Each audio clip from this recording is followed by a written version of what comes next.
At this, Achilles, son of Peleus, was deeply troubled, and his innermost heart inside his hairy chest was split in two, as he considered whether he should draw the sharp sword that was hanging by his thigh, and rouse the men and slaughter Agamemnon, or curb his anger and restrain his impulse. And as he pondered in his mind, he started to draw the mighty blade out from its sheath. But then Athena swooped down from the sky. She had been sent forth by the white-armed goddess Hera, who loved both men. Athena stood behind Achilles, son of Peleus, and grabbed him by his chestnut hair. She was invisible to everyone but him. Achilles, startled, turned and recognized Athena. She had bright, unearthly eyes. His words flew out. "Why have you come here, daughter of Zeus, the god who holds the royal aegis? Was it to see the cruel violence of Agamemnon, son of Atreus? I tell you, this will surely come to pass. Soon he will die for all of his arrogance." Gray-eyed Athena said, "I come from heaven to hold your fury back, if you will listen. The white-armed goddess Hera sent me here because she loves and cares for both of you. Now stop this quarrel. Do not draw your sword. Taunt him with words and tell him what will happen. I promise you that this will be fulfilled. You will receive 3 times as many gifts one day because you suffered this affront.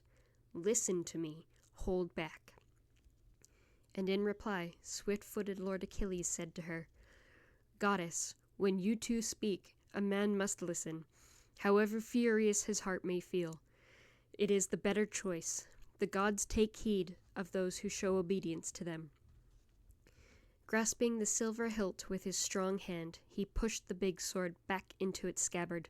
He did not disobey Athena's words, and she rejoined the gods on Mount Olympus, beside the house of Aegis-bearing Zeus. Achilles, son of Peleus, again berated Agamemnon with harsh words. His anger was not over yet. He said, "You dog-face, drunk and heavy with your wine, you have the heart and courage of a deer. You never dared to put your armor on and march to battle with the common troops, or join the finest fighters on a raid. That seems like death to you. You much prefer to saunter through the mighty Greek encampment and steal from any man who speaks against you. Cannibal king, you eat your people up. You are a leader of nonentities. Otherwise, Agamemnon, this would be the very last time you abuse someone. And I shall swear to you a mighty oath by this staff here, which will not grow more leaves or branches. It was cut upon the mountain and left its stump behind, and it will never sprout with fresh shoots, because the bronze has stripped its leaves and bark. And now the sons of Greece pick up this staff and hold it in their hands when they are passing judgments to protect the customs and the laws that come from Zeus.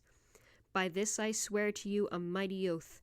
The Greeks will all be longing for Achilles one day, and you will have no power to help, and you will grieve, and many men will die at Hector's murderous hands. Then you will tear your heart inside you in a bitter rage because you failed to pay the best Greek fighter proper respect." Achilles spoke these words, hurled to the ground the golden-studded scepter, and then sat down himself. Across from him, the son of Atreus, Lord Agamemnon, was seething in his rage. Among them, Nestor, the eloquent, clear speaker, Lord of Pylos, stood up to talk. His fluent voice poured sweeter than honey from his tongue. 2 generations of mortal men had grown and lived with him and passed away, and now he ruled the 3rd in holy Pylos. With good will he spoke and said to the assembly, "This is dreadful. What pain is coming to the land of Greece? Priam and Priam's sons and all the Trojans would be delighted if they learned you two, the best of all the Greeks at war and council, are quarreling among yourselves like this. But you must listen now to my advice. Both of you are much younger than I am. I have spent time in days gone by with men who were superior to both of you, and those great men did not look down on me. I never saw their like. I do not now. I used to know Prithous and Dryas, the shepherd of the people, Ceneus, Exadius, and godlike Polyphemus, and Theseus, who seemed like an immortal. Those were the strongest men alive on earth.